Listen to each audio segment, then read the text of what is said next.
Good evening, everyone. How are you all? Welcome to my channel, Kriss K channel, and you know that we are reading a novel, a short story that I have written. So I hope you are enjoying it. I hope you are reading. Please call others and please subscribe.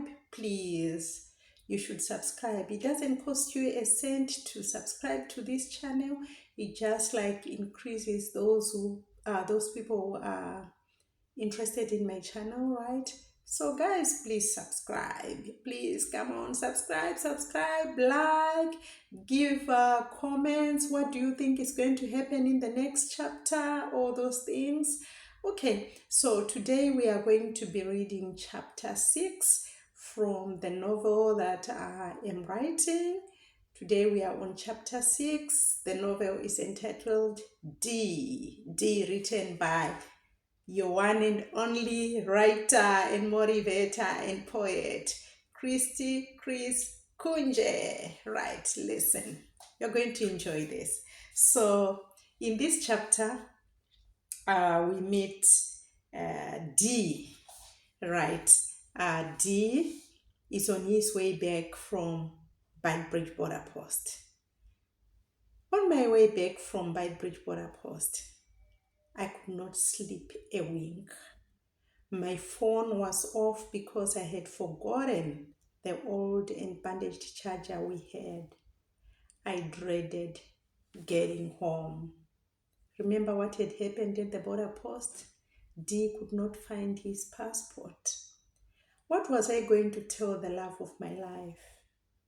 My life was like part of a fictitious story in a horror movie.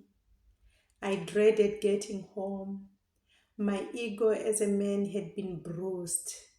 I had dismally failed my wife. Why was my life like this? Even Oliver Twist didn't suffer like this. Chicho chichinenge ngozi. All of a sudden, I felt a sharp pain in my stomach. I released some flatulence, and the way it was so noisy, I almost stood up in surprise. Passengers close to where I sat laughed at this noisy release of gas from me. I was so embarrassed. I felt a great urge to visit the loo. I jumped up from my seat and shouted to the driver to stop. Luckily, the driver engaged some emergency brakes and stopped. I left the bus dramatically. I ran like wind. However, running would be an understatement. I flew out of the bus and crouched next to one of the nearest trees. I had diarrhea. One good Samaritan followed with a roll of toilet paper. I thanked him heartily, but in confusion. He came back with some water, and I washed my hands after I had finished my business. When I got back into the bus, people were in stitches and all windows were open. Apparently, I had tear gassed the whole bus. One lady said, "Brother, deceased from overeating when traveling. Mudyirei kunge chindumure murume mukuru." I just walked quietly, walked to my seat without responding. One of the conductors swapped sitting places with me. I was asked to sit closer to the door in case of emergency. I got some tablets as well from the bus crew. I don't know at which point I slept. My heart was troubled and my mind was in turmoil. I opened my eyes slowly and I realized that the bus had just crossed Kwekwe River. Huh? We were already in Kwekwe?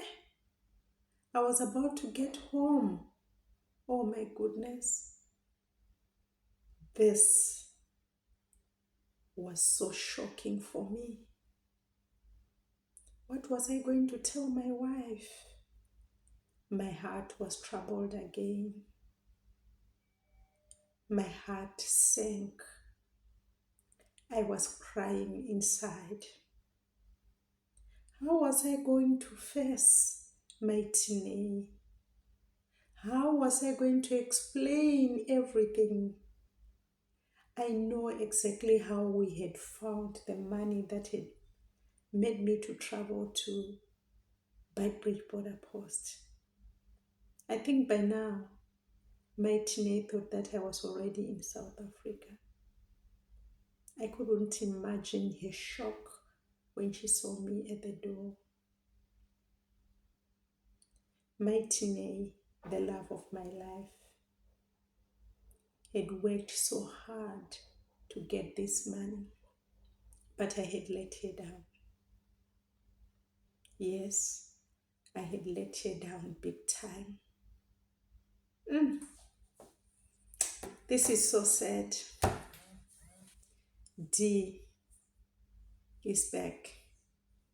He has been on his way to Beitbridge, actually to South Africa. But when he got at Beitbridge Border Post, he realized that he didn't have his passport. Hey, let's wait and see what the woman of his dreams, the love of his life, is going to say. What do you think the wife is going to say? Do you think he's going to find his passport at home? Or maybe somebody had stolen the passport, Mbas? Guys, tell me, what do you think happened to this passport? And do you think my D, my Tine, mudzimai wadi,